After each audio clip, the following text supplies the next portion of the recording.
viewpoints and beliefs presented on this program do not necessarily reflect those of the management, the affiliates and broadcast partners, or the sponsors. Listener discretion is advised. Scarefest Radio, the radio you can see.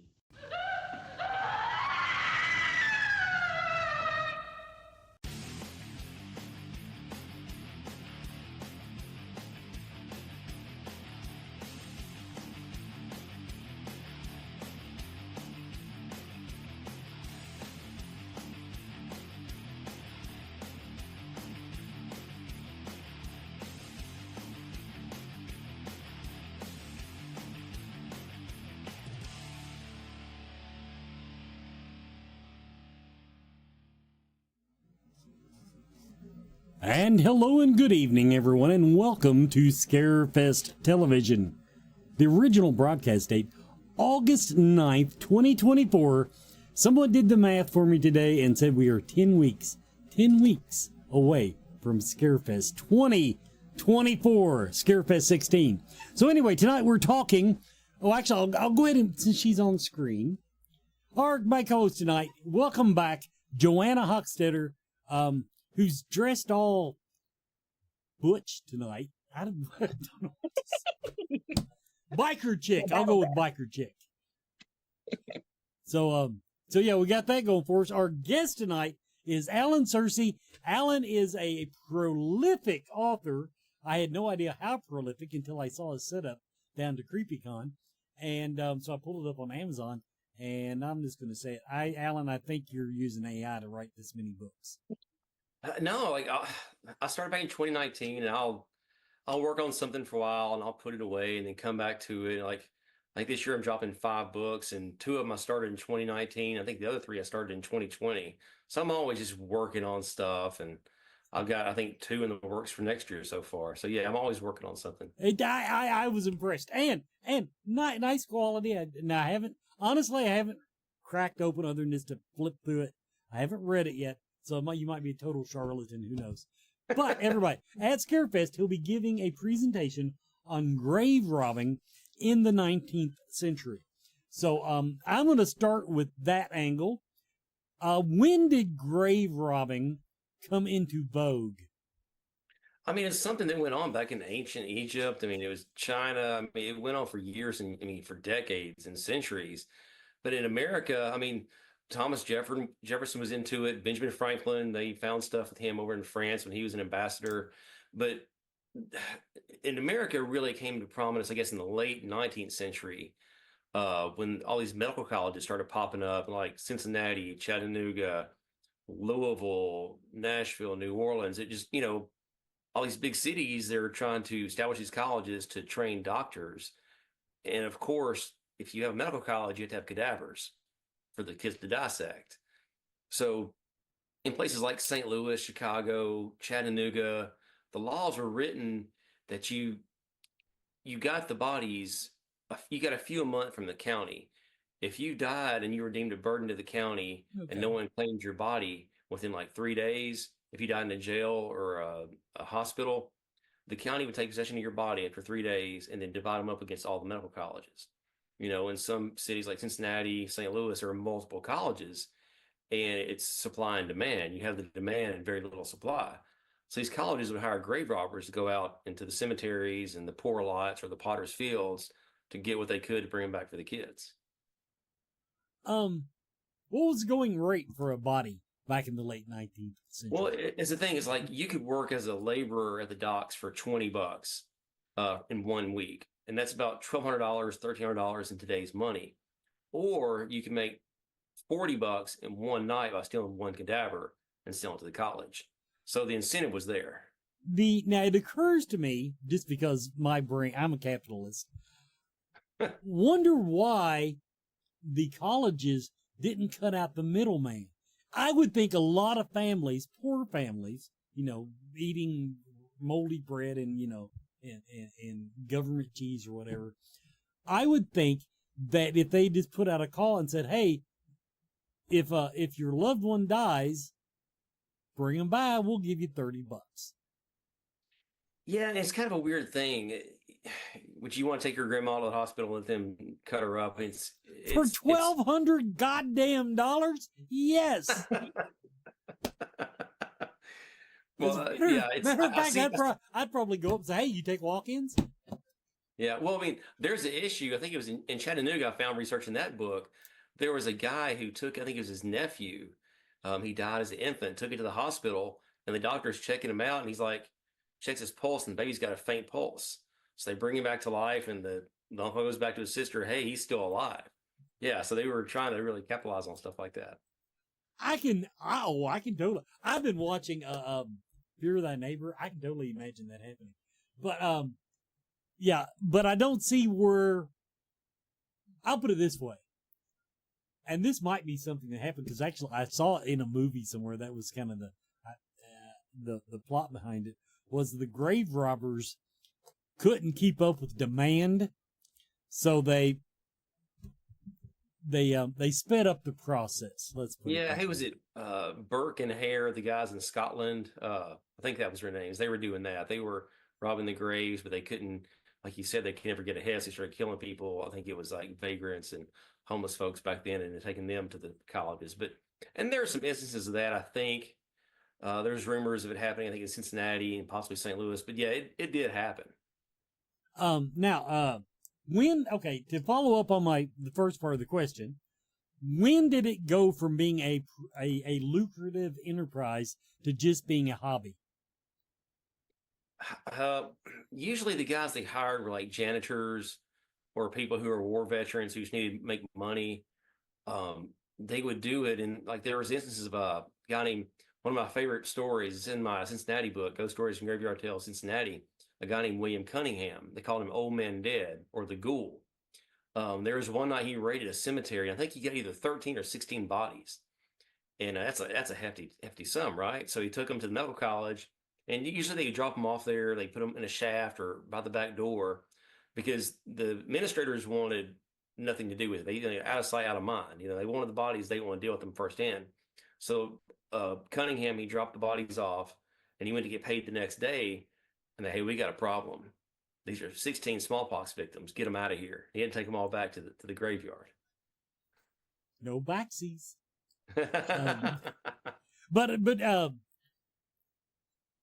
Okay, now the proper way I should have asked that. Now, when did it become illegal, or did it just go out of vogue? Well, it's a little bit of both. It varied by state. Like in Cincinnati, I think it was 1878 when the Harrison deal happened. And if you want to go down a rabbit hole, we can go down it now. Whenever a prominent figure had a family member or a prominent figure was involved in this, that's when the state legislatures got involved and changed it, because usually it was a misdemeanor. And in some situations that you couldn't, the body belonged to no one, right? It was a dead person and the courts deemed it had no value. So sometimes they would like charge people with stealing a coffin, and they would, the coffin's valued $45 or whatever, they would be slapped on the wrist, maybe thrown in jail, pay a fine, and they're out in no time at all. So usually when there was a big event that got in the papers is when the state legislature got involved. Cincinnati, St. Louis, each year the states got involved and changed the laws. And it was like in the late 19th century. So basically you're saying they just upped the penalties until it wasn't worth doing anymore? Yeah, well, like when Abraham Lincoln, when they stole his body, it was, I guess, I think it was the late 19th century, early 20th century. Some guys went to Illinois to steal his body to hold it for ransom. And I think there is only like 1 year was the max penalty for that.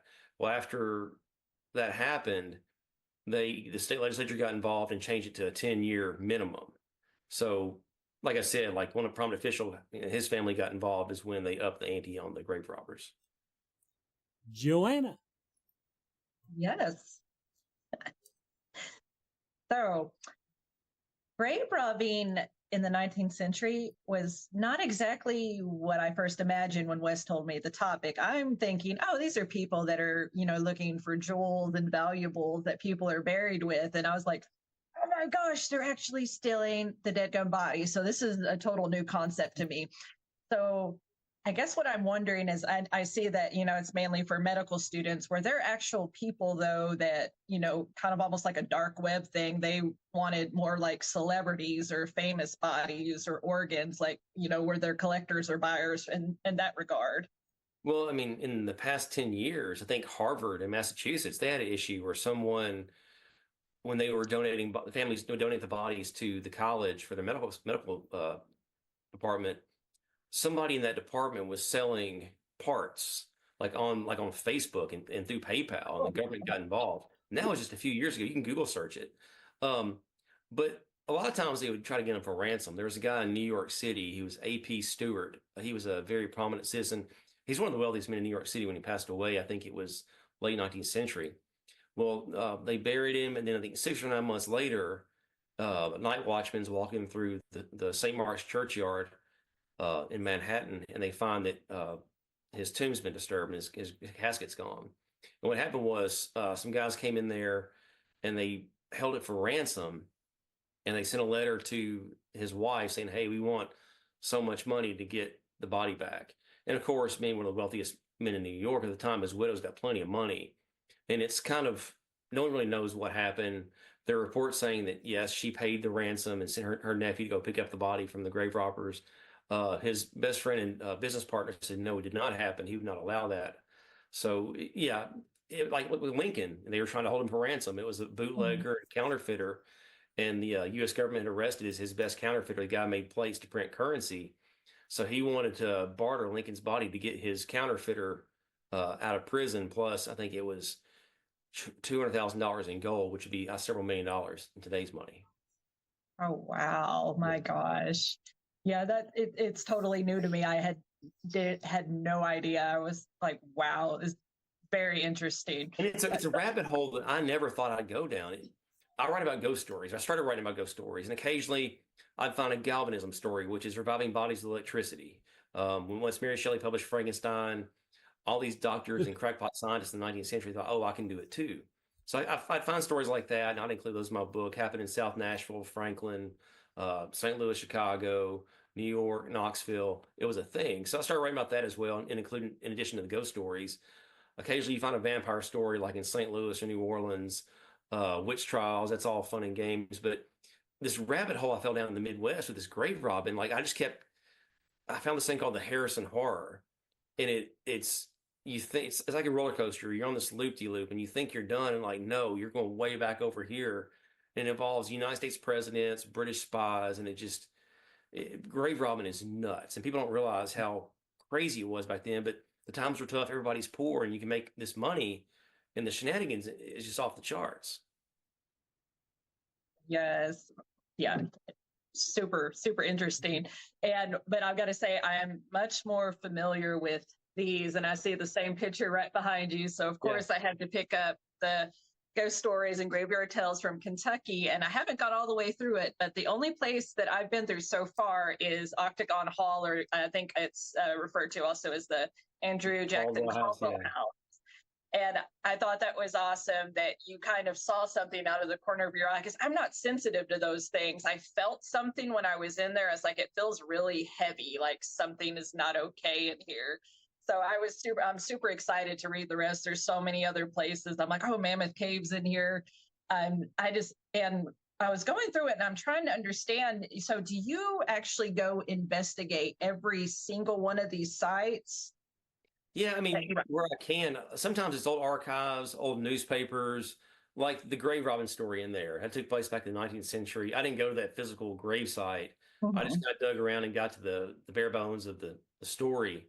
And if you want a crazy grave robbing story, it's in that book where this lady, she got divorced from her husband. And then I think like a year later, her husband's attorney passed away.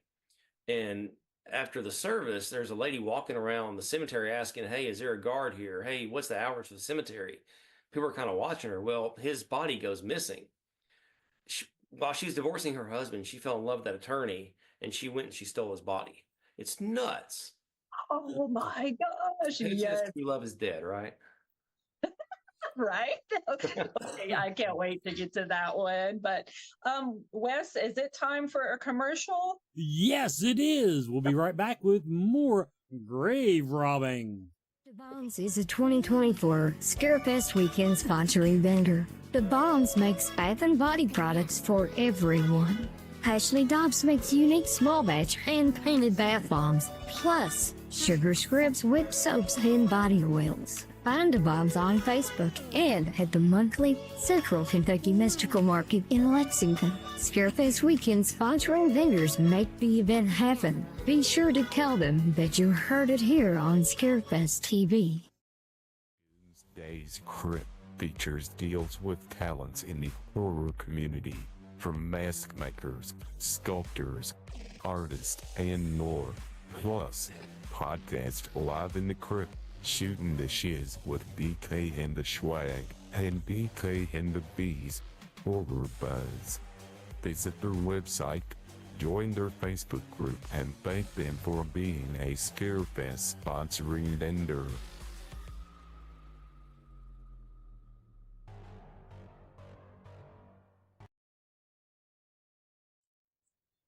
And welcome back, everybody, to Scarefest Television. We're talking tonight with Allan Sircy. We're talking grave robbing and ghost hunting. Grave robbing, or as we like to say at Scarefest, budget Halloween decorating. Budget Halloween decorating.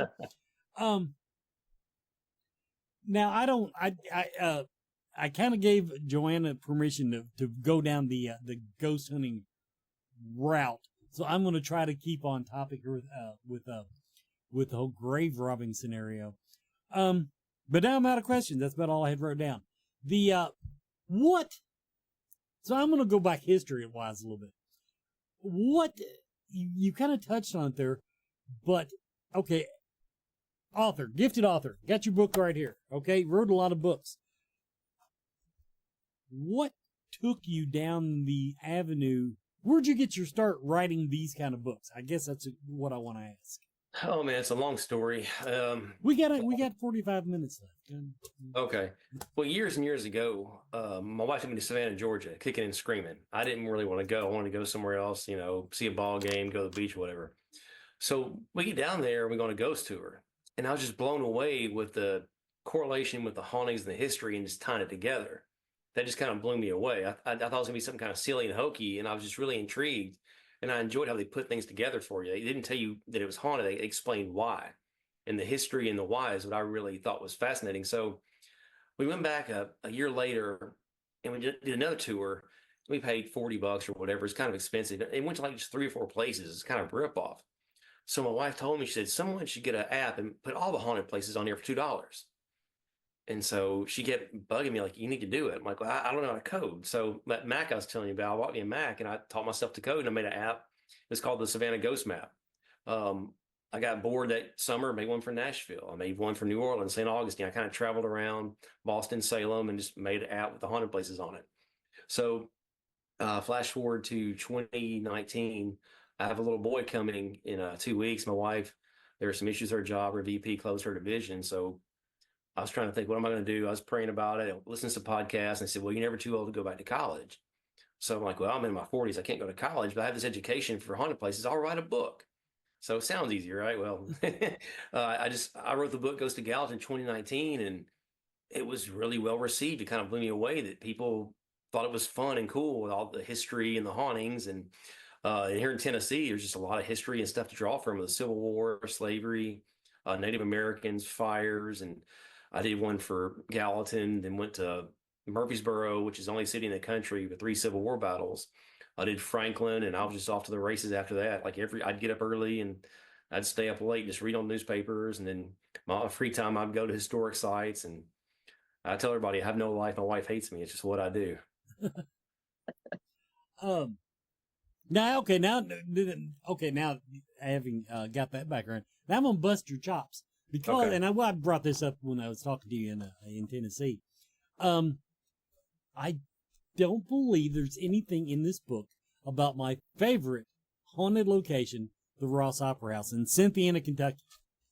So I'm expecting an entire book on my hometown. It's funny. I've gotten notes for a second book, and I didn't even mean to write that book, but I did a Louisville book. Was it 2020, whenever I did it, and I had all these stories. Now I live in Middle Tennessee, so I was always in Franklin, Kentucky as a kid. I would go to Louisville, Bardstown. Like I had all these notes and thinking, well, hell, I've got all these great stories. I'll just do a Kentucky book just because I've had time. And the Headless Horseman story, the Witch in McLean County, and there's just it's like Tennessee is a lot to draw from. And of course, it's not every single place in Kentucky, but I think it's a good representation from the entire state. I'm just saying, we're Yeah. considered the second most haunted place in Kentucky. Just throwing it out there. Tell me, okay, yeah, I got extra minute here. Now, you did say one that intrigued me. I had no idea there was a headless horseman legend in the area. Could you give me what you remember about that story? Well, yeah, I found out, I read something about an old newspaper from, late 19th century. And I did some digging around, and there was a lot of skirmishing in southern Kentucky, central Kentucky, right? Mm-hmm. So there was a raid or a skirmish. And what happened was there was a Confederate soldier, and he fell off his horse. And his men just left him for dead. They didn't see him. He's laying in the tall grass or whatever. So they went off and left him. So he wakes up the next morning. And he's looking around. He's trying to forage, find something to eat. He finds his farm. Well, unbeknownst to him, this farmer who's a tried and true Union supporter is watching him. So when he gets up there and he's picking his berries or whatever he's doing, the farmer followed him and pulled a gun on him. He said, "Hey, all right, come to my house. I'll give you shelter tonight." So they walk inside and he chains him to the bed. He's his prisoner. So the next morning he wakes up and he hands him an axe. And, "Hey, you need to, cut down these trees."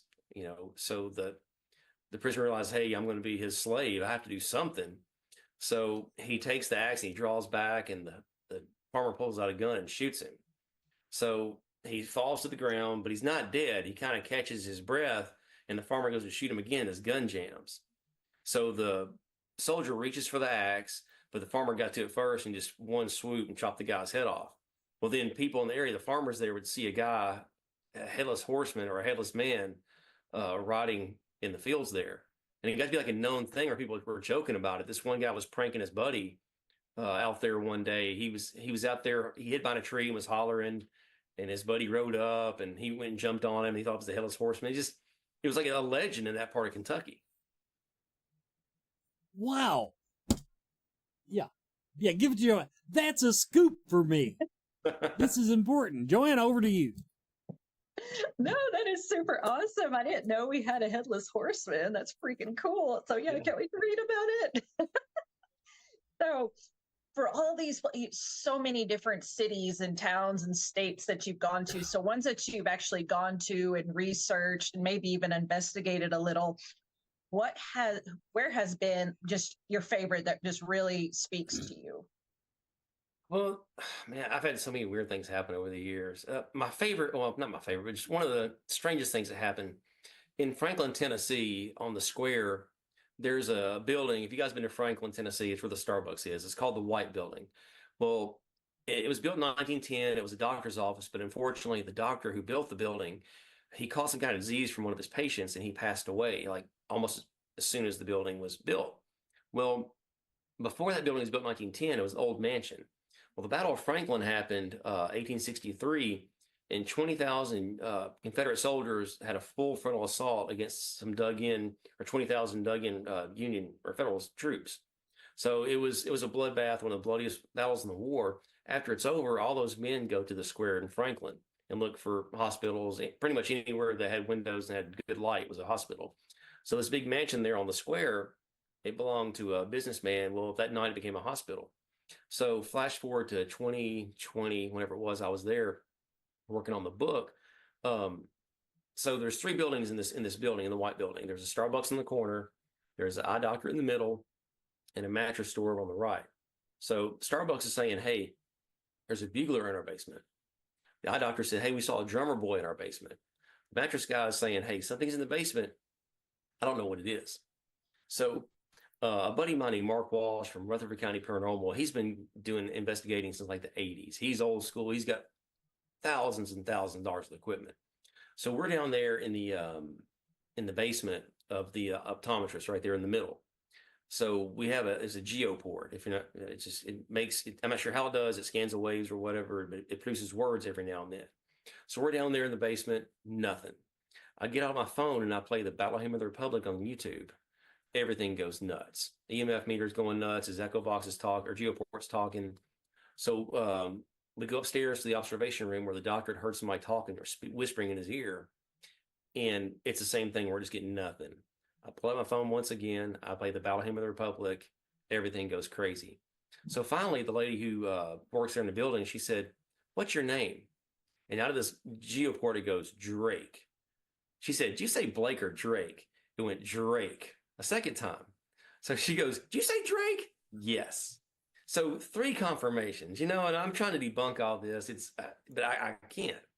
So the next day I went to the archive and I was looking, trying to figure out, people who died in the Union, somebody's named Drake.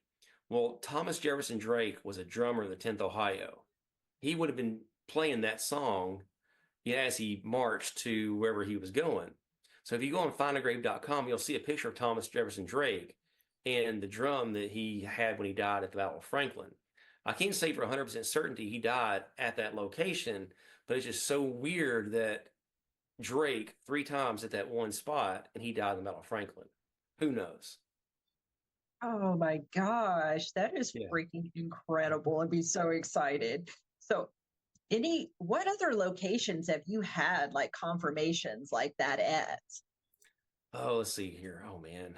Let's see here in Murfreesboro, Tennessee, there's a place.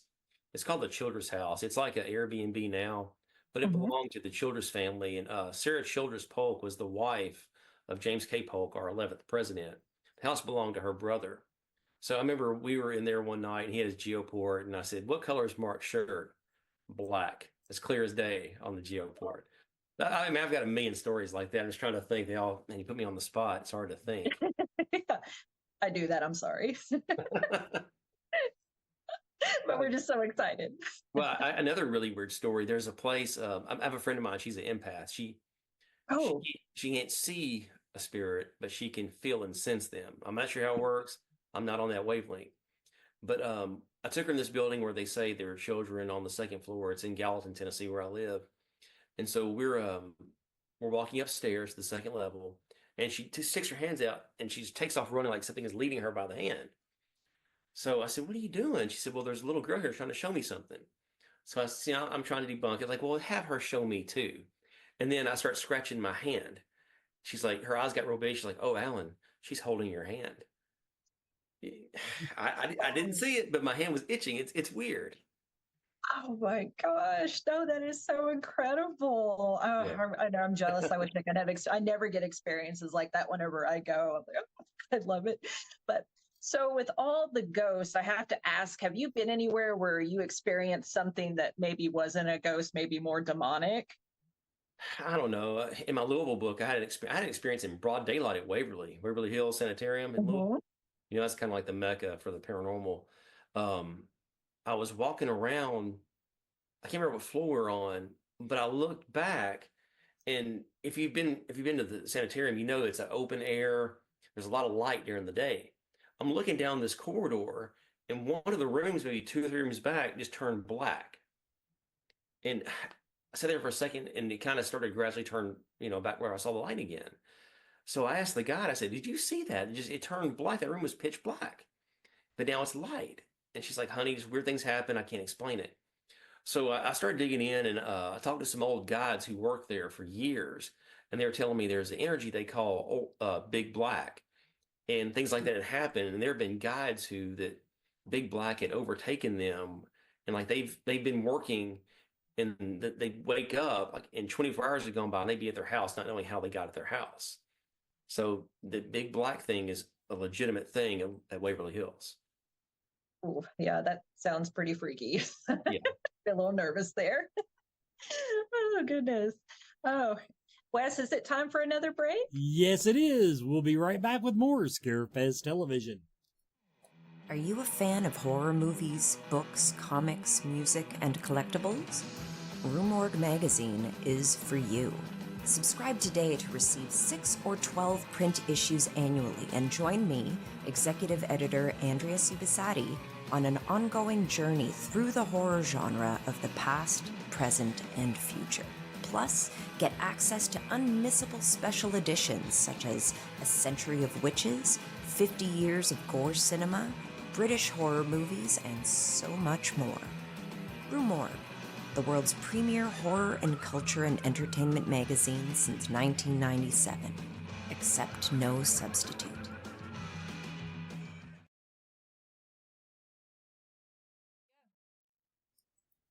And our celebrity announcement for this evening, we've got American film director Joe Dante coming to Scarefest weekend, Scarefest 2024. You might remember a couple little ditties he did. Gremlins, Gremlins 2, The Howling, Small Soldiers, Piranha, Interspace, The Burbs, The man is a legend in the film industry, especially for our little genre. Now, we have some more tattoo artists we'd like to tell you about. Stephen Vickers. Stephen Vickers is coming. Now, if he's at Next Dimension Tattoo, and if you want to go ahead and schedule him ahead of time, get in touch with him. Find him on Instagram. It's at Next Dimension Tattoo. Or you can email him at nextdimensiontattoo@gmail.com. Next Dimension Tattoo. But Stephen Vickers is coming.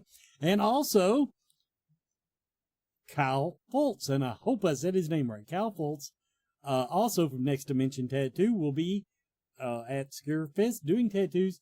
So if you want to schedule these gentlemen ahead of time, I suggest you reach out to them on Instagram. Hey, the Scarefest t-shirt design, I believe we teased it on Facebook. Now you can pre-order your t-shirts.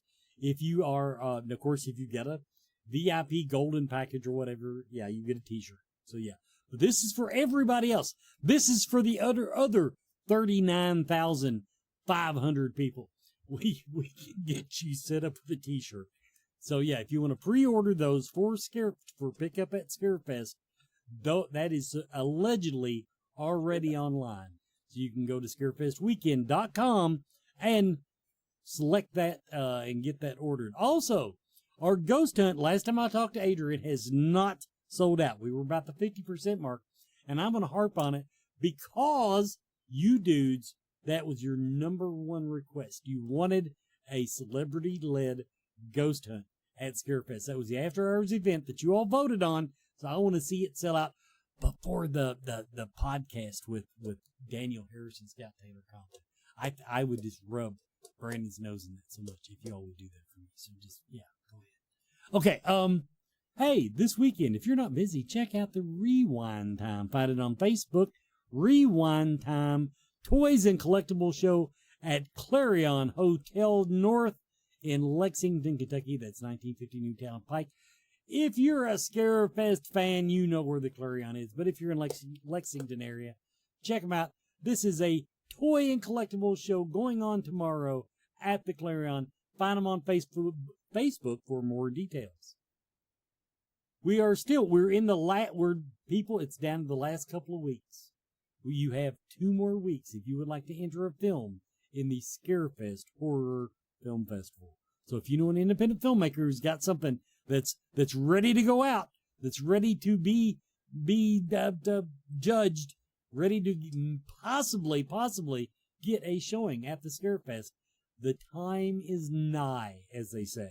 Scarefest Horror Film Festival. Now, I've got a little blurb here. I want to push a little bit. I have been working on producing another podcast because I have so much time on my hands. Gussied Up Magic with our friends from the 3 Appalachian Witches, Pat O'Keefe, Misty Connor, and Ashley Connor. They've started a weekly podcast, and it will be available exclusively for the launch at scarefestradio.com. You can subscribe on the website, and you get first viewing of but people, I'm telling you, it's funny. They're funny, they are smart, but they are hilarious listening to them. So if you know these people, if you've met them, I'm sure you'd want to support them. Scarefestradio.com. Just click the banner link, and it will take you into the sign-up process. And once again, I'm doing more stuff. Now, if you want to be a fan of mine, on my Patreon project, which I'll give you the link to here in just a minute, I am starting yet another podcast because I'm going, after I get through Scarefest, it's my slow season. I'll have time to actually work on all of this stuff. But basically, okay, I am doing what I'm calling Scarefest TV Plus. It'll be where I can interview some of my horror friends that are not necessarily booked at the Scarefest convention. And I can delve into the paranormal more than I do currently. So, Scarefest TV Plus is available at my Patreon. Now, if you join by Tuesday, you get to watch the live recording of me and Frank Saladino. Patreon.com/ScarefestRadio. Patreon.com/ScarefestRadio. Or if you forget, go to ScarefestRadio.com and there's a banner right there. Next weekend, and I believe it's just a one-day show, we do on Sunday, the Central Kentucky Mystical Market will be going on. Central KY Mystical Market. Look them up on Facebook or follow the link from ScarefestWeekend.com. Central Kentucky Mystical Market, also at the Clarion Hotel. And I want you to go ahead and mark your calendars for the Caribbean Carnival, February 15th, 2025. Yeah, it's in the future, but the Enchanted Forest Ball was absolutely a hoot, and so the Caribbean Carnival is coming up. So don't schedule anything else on February 15th, 2025. And we're back with our guest, Allan Sircy. Okay, now Allan, and I don't know why I didn't ask this earlier because it's staring me right in the face. I noticed for your book, Fear and Folklore, American Monsters, you chose a rather interesting cover. Yeah, it's a great big sea serpent eating some children. Let's see if I can give you a better view of it here. I kind of uncovered that doing my New Jersey book, all these old clippings, and it kind of bled into my New York book where in Long Island Sound, they saw it too. This big back in the 1870s, 1860s, you see these captains see these gigantic beasts out there in the water. It could be a 60-foot whale shark, but to them, they just see it skimming across the water. Oh, it's a sea serpent. So I think it was like a year and a half, all in New Jersey, New York, there are all these sightings of, and also, but I think to Connecticut or wherever it was right there along the Atlantic, that this giant sea serpent was seen by the sailors and the fishermen, and it just kind of terrorized people who lived there on the Atlantic Ocean. Yeah, but I don't think anybody reported it coming out of the water and eating small children. No, I mean, I took some liberties with the picture. It's because it's too creepy and too cool. No, actually, I love it. I absolutely love it. In that, I don't know. Tell us about that book a little bit. Tell us what we could expect to find. I only put one link up on my website for you, and that was a Kentucky book. And now then I went in and saw all this other great stuff. So Fear and Folklore, American Monsters. Tell them a little bit about that book. Yeah, it's doing what I do. I find weird things, and I just I think I mentioned earlier. I have a back burner mile long. I'm always tinkering with something. I guess it was last year or last spring. I had like all these weird stories about monsters and cryptids, and I thought I could put together a little book about monsters just kind of for fun. And I put it out, and it's been pretty well received. It's it's just a fun little coffee table book, and it talks about different things, of course, Bigfoot. I'm not trying to reinvent the wheel. I kind of skimmed over Bigfoot, and there's a little bit in there like Mothman. I'm not trying to, break any new ground, but stuff like the Hendersonville, Tennessee Shadow, or it's kind of like an offshoot of Bigfoot called the Stench in Spring Hill, Tennessee, Mobile, Alabama. There's a wolf woman, just different things I find, and I put them in that book. Fair enough. I mean, that's things that I cannot do. My mind, I could have the idea for a book like that, but I could never follow it through. Now, one last question I got for you on the whole ghost hunting thing. I take it from listening to you that you are a believer. You believe in ghosts. I've seen a lot of weird things I can't explain, and yeah, I mean, There's something out there. I'm not sure how it works or why it works, but it does. Okay. What I wanted to ask you. Okay, were you interested, or in my case, overly interested in ghosts before you took that ghost tour in Savannah that triggered all this stuff, Well, or was it something that it wasn't on your radar and then it grew over time? I kind of want to know the progression on your actual yeah. personal. Well, belief as I structure. went to Savannah, I guess a few years before that, it's probably 05, 06. My great grandmother, my family put her in a nursing home. Her husband, my great grandfather died. I think it was 97, 98. So she was an older woman. So my uncle calls me out of the blue one day and says, "Hey, can you come move into her house? The insurance will not cover it if it's empty. So I need somebody staying here." So I agreed to come live in the house. I thought I'd be there for 6 months. Well, I got to back up to tell the story. That part of Nashville I was in, it's a Traveler's Rest. It belonged in the 1300s. It was a Mississippian Indian village. In the 1800s, it belonged to John Overton. He was a Tennessee Superior Court justice. He was Andrew Jackson's best friend. He was his attorney. He helped Rachel, his wife, get divorced from her first husband. Overton and Jackson were very, very close. So you have an Indian village, you have a working slave plantation. Well, in the 50s, my great grandparents bought 2 acres from the Overton descendants and built a house there. So my first night in the house, I wake up the next morning, there's a trash can in the kitchen, and it moved 8 feet in the middle of the night. So I had a light in the den. I would turn it off at night when I went to bed. In the morning, I'd wake up, it would be on. Like it got to be such a problem. I just unplugged it and stuck it in the attic. I'd come home in the evenings from work, and all the TVs would be on in the house. It's just, a weird thing, a lot of weird stuff going on. I never was alarmed.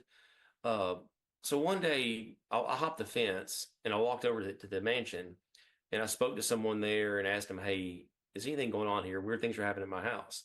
"Oh, sir, I can assure you there's no such thing as ghosts. Nothing is haunted here, whatever." So I go to leave, and this lady gets out of her car. She's wearing the period attire. She's a volunteer. And I tell her, "I live right over here. Strange things happen in the house. Is this place haunted?" She goes, "Oh, honey, there's so many ghost stories, but I can't tell you about them." I get it. A lot of places, before 2020, they would not embrace that stuff. So the weirdest thing that happened to me in the house was my great grandmother finally died. I guess it was 2010, 2012. And my aunt and my cousin came to the house and they cleaned out the front room where all her belongings were. So as soon as that door closed from my aunt and my cousin leaving, I hear like a bang, this loud noise coming from that room that they were in, but they left from the other side of the house. So I run in there. And when I get in there, I see that there's this mirror that hung over the mantle. It had been there for probably 30 or 40 years, probably weighed 40 pounds. Well, it didn't drop and fall off the mantle. It didn't drop and roll off one side. Something had thrown it 8 feet down the hallway. So I called my uncle and said, "Hey, I want you to know that as soon as my aunt had left, this mirror somehow flung itself down the hallway." That's the only thing that really happened to me that kind of alarmed me while I was there. But yeah, I mean, I was aware of my surroundings, and I guess I believed in ghosts, but I really didn't think much of it. It's just kind of a common thing at the house. Common thing. Joanne, over to you. So we can get all these books, that you've written either on Amazon, other sites. So what I'm wanting to know, are you going to be making any more appearances in the near future if people want to meet you and buy a book, maybe get an autograph or anything? Let's see here. Yeah, I think Scarefest is the next big one. I do the Nashville Farmers Market here in downtown Nashville. I do the flea market. I'm doing the Gallatin, Tennessee Square Fest. I'll be at Franklin Pumpkin Fest in October. Yeah, October is going to be a pretty crazy time. I mean, as you probably already know, but I'm looking forward to it. Oh, very much. Yes, it's our favorite month. Yeah, I'll definitely be getting in line to get my book signed and maybe a few others. Yeah, Super excited. It's unimpressive. I'm just going to say it. I'll show you when you come back. His signature, no. Better than mine. Like yours is vowels. So I guess what else I'm wondering, so after all these crazy sights and things that you've experienced, have there been any others that have crossed your mind that would just be super awesome to talk about and crazy experience, maybe even a blooper. Yeah, and there's one that kind of jumps out, I guess. There's a place in Gallatin, Tennessee, where I live called Rosemont. It was built, I think, in the 1840s, and it belonged to a judge who was buddies with Andrew Jackson, Andrew Johnson, James K. Polk. His name was Judge Josephus Kahn Guild. So I wrote about it in my book, and I went back a while later to see the caretaker, and I pull up, and I don't see his car there. So I walk back to the breezeway on the side of the house, and I look in the it's now a reception area. It's an old converted garage. And I see this man in a fedora, and he's turned to the side. I look again, and he's gone. So I messaged the director. I said, tell me I'm crazy, but there's a guy in a fedora back there in the reception area. And he writes back, oh, you just saw Squire. And I'm like, who is Squire? So it turns out that I wasn't the only person that had seen him. Judge Guild, the guy who built the house, he had a grandson. And I guess it's the middle 20th century, late 20th or early 20th century. Well, his wife, she enjoyed being part of the upper crust of Gallatin, Tennessee. She liked to entertain, throw lavish parties in the historic house there. But Squire liked to go out to the garage and tinker on his car and listen to the radio. So he was kind of, a soft earth kind of guy. And I'm guessing maybe in the afterlife, he likes to be in his happy place in the garage. So I don't know. Oh, no, I get that. And men like to tinker. Yeah. That's awesome. Full-blown apparition. Freaking cool. My gosh. And it's funny, right across the street, there's Judge Gill built his daughter a big mansion when she got married. Well, they tore it down, and it's now an antique store. So it's incredibly haunted. And one day I was there, they were doing like a joint investigation, with Rosemont. And the lady who's in charge didn't show up. So I just took over, and I started talking to everybody. And I took them back to the back corner where things had been known to happen. And I had an EMF K2 meter. And it was in the group, it was me. There were 3 ladies. I guess they're probably in their early 30s. They're all very attractive ladies. And there's a 12-year-old boy. So I'm talking about the ghost there, and I call him James. And nothing's going on. I'm holding the K2. I give it to one of the girls, spikes to red. I said, let me see that. I take it back, goes to green. I give it to the next girl, spikes to red. She gives it to her friend, it spikes to red. She gives it to the little boy next to her, it goes back to green. So it's like the joke is James is a ladies' man. Definitely sounds like it. And the lady there, it's called Pickled Treats and Antiques. She for years had this dollhouse, and she would come in the morning and things would be moved around. Whatever is there likes to play with the little dolls and move them around. Well, she had it for years, and then one day she sold it. And like she came in the next day and things were dumped in the floor, and like it was kind of just lashing out. And she eventually, it got so bad she had to buy like a new dollhouse to put in there to kind of appease it. So yeah, it was wild there for a little while. Wow. Oh my gosh, that is insane. I love it. So has anything ever happened where maybe you were getting super scared, like what is going on here? And then it turned out to be just a nothing burger, like a bird in a vent or anything like that? Any goofiness? I mean, there's always, I was in a historic site one day with a guy who's been on TV, and he's telling me that this is haunted. He's hearing this, he's hearing that. And, that little ghost box, like, man, it's just static. It's like they want it to be haunted so bad that, but it wasn't. But I've had some weird experiences. Like in Murfreesboro, Tennessee, there was a building supposedly where slave auctions took place. And my friend who's an empath, I took her with me. And I took her in the basement of this 120-year-old building. And we're down there, and my EMF just goes nuts. And she starts screaming at the top of her lungs, you can go if you want to go. Go, I'll help you go. Like, if you want to go tonight, I'll help you. Like, she's screaming. And like, I'm just, my K2's going nuts, and like it dies. And she's kind of just like, she's lost all her energy. She's like, she doesn't want to go. She doesn't want to cross over. Like, she's trying to help this spirit of a woman, she said, that needed help, but she just chose not to. Wow. That was really strange. Yeah. Yeah, she wasn't ready. Man, that is crazy. Oh my gosh, excited. Oh. Hey, Wes, do we have anything else that we need to talk about? Well, we do have another commercial break. We'll be right back. Okay. Trick or Treat Studios is a Scarefest weekend sponsoring vendor. Trick or Treat Studios is the one-stop shop for high-quality Halloween and horror. Shop masks, costumes, figures, collectibles, games, and more from your favorite movies. Find Trick or Treat Studios online at trickortreatstudios.com.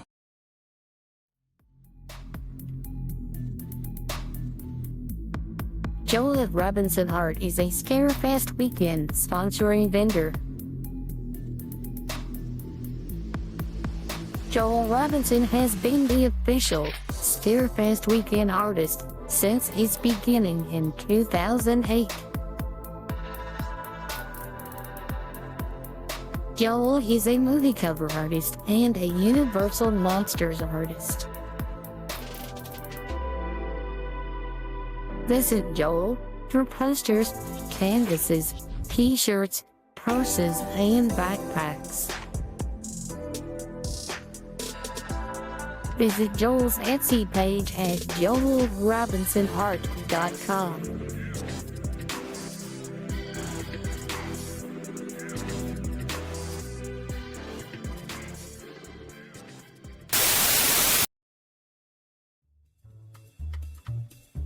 Hey, Scarefest, this is Joe Lewis of Bonehead Weekly with a review of a movie that came out in 2023.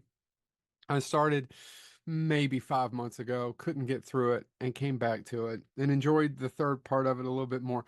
When you review these and you don't like a movie, but you know other people do, you think, oh, what am I missing? What's going on here? This movie made $390-some million at the global box office. It's a sequel. We're going to talk about Meg 2, The Trench. Now, if you ever want to watch a giant shark movie, and I do from time to time enjoy a giant shark movie, The Meg, the first one, silly, dumb, based on a Steve Allen book.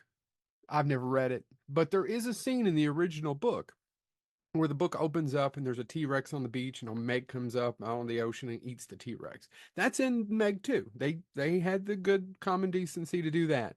And if you ever wanted to see a movie where Jason Statham has a huge helicopter propeller and he's beating the water with it, never mind that that's solid steel and he's picking up and that no one can do that. Trying to get the Meg's attention. And then the Meg comes at him and he uses the helicopter propeller. Now remember, this thing's 16, 18 feet, to impale said Megalodon, short for Megalodon. Mansplaining is short for man-explaining. Then Meg 2, The Trench, my friends, that's for you. If you want to see a movie where a giant squid octopus, Argoteuthis is actually the name. There's a whole movie about that as well. And a book written by Peter Benchley called The Beast, and the miniseries is called The Beast. Argoteuthis and a Megalodon go and fight and argue their way down to the ocean bottom. This is the movie for you. If you ever wanted to see, this movie's just so dumb. Oh my God, I can't really recommend it, but at the same time, it's the third act with all the blood and a little, well, not a ton of blood, but a little action stuff kind of makes up for it's so dreadful. The dialogue is so bad. There's really no story. I can't tell you why the one little creature is finally at the end of the island get up. I swear, I think I missed something or it just isn't explained or nobody cares. Probably one of many of those things. This movie is so bad. How bad is it, Joe? It's just terrible. Are there enjoyable scenes in it? Yes, I just gave you a few. But there's literally a character who jumps sideways like in the 80s or 90s or Bad Boys 2, shooting sideways as they fall in the sand, shooting at these four-legged little creatures that came from the sea. And when they cut back, you realize that he missed half of them. He only got the last couple of bullets into the creature. The rest of the bullets, when I mean say the other half went astray. There are people running behind the creature. So he would have just shot at those folks. In real life, he would have just murdered 3 or 4 people because they were running behind it. When we did the shot, the rear shot. It's stupid. It's not the thing. It is so bad. They needed to cut 45 minutes out. The worst thing about this movie, as much as the plot sucks, as much as the dialogue sucks, as much as everyone there is phoning it in, the worst thing about this movie is it's an hour and 50-some minutes long. Your movie named The Meg 2, The Trench should never be more than 90 minutes. Hear me all the way in the back for you folks out there wanting to make films.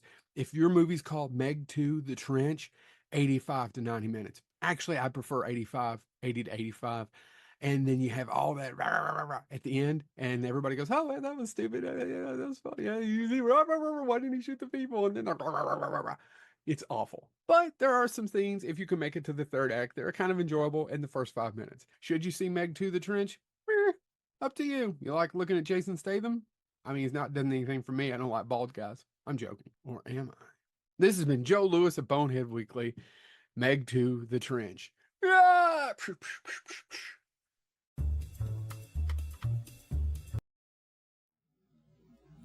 And welcome back, everybody, to the last few minutes of Scarefest Television. Tonight, we're finishing up here with Allan Sircy. He will be presenting at Scarefest 2024 19th century grave robbing in the 19th century. And because we got him all diverted, you still get, it'll be worth going to the seminar, people, because we didn't talk about it all that much. I did want to ask you, you said, Allan, you said you were kind of, okay, do you want to tease your books you're working on, or do you want to not jinx it? I mean, yeah, this year I got New York City, Alabama, Florida. There's one more. What is it? Oh, Fear and Folklore, American Witches. They had witch trials in Pennsylvania, Ohio. Okay, so that one's not out yet. Now that's one in September. Yeah. Okay, good, because that's one I'm gonna be spending a lot. Yeah, we're gonna be time spending a lot at of money his on table. books. Because I like books. That actually that leads into what I actually wanted to know. Okay, Tennessee boy, now you've branched out, but New York City. Well, I mean, I went to Philadelphia a lot for work, and when I was there, I stayed in Camden, New Jersey. So I started dabbling in New Jersey, and being up there, or just digging, I'd find stories from New York City, and New York City I could do 3 New York City books. I could do a book on Manhattan alone, but yeah, I had a lot of material. I had some time. I'll do a New York City book. Where are you hoping to go to in the future, as far as the book part of it? Man, I never dreamed I'd be here. I mean, I've been really adapting a lot of the stories I got in the screenplays. I mean, you saw me down there in Knoxville. I was trying to talk to some of the producers because I've got stories about grave robbing, galvanism, duels with Andrew Jackson, crazy stories. Like, history is so much better than Hollywood. And there's wild tales I've got. I'm trying to adapt those for film. I think that's my next step. Well, good luck. Good luck with that. Very cool. I never thought. Yeah. That is very cool. But I'm looking forward to the witch book. I am totally. So we're at the end of the show, everybody. I want to thank Allan. Thanks for coming on. Joanna, you look totally hot tonight in your biker outfit. So. Thank you. And you pulled off your bangs nicely. So there. I appreciate that. That's probably the sweetest thing I've ever said to a woman in my life. So everybody, we'll be back next week with more Scarefest TV. And don't forget, stop by scarefest, and look into the new stuff we got going. We're announcing a whole lot of stuff coming up.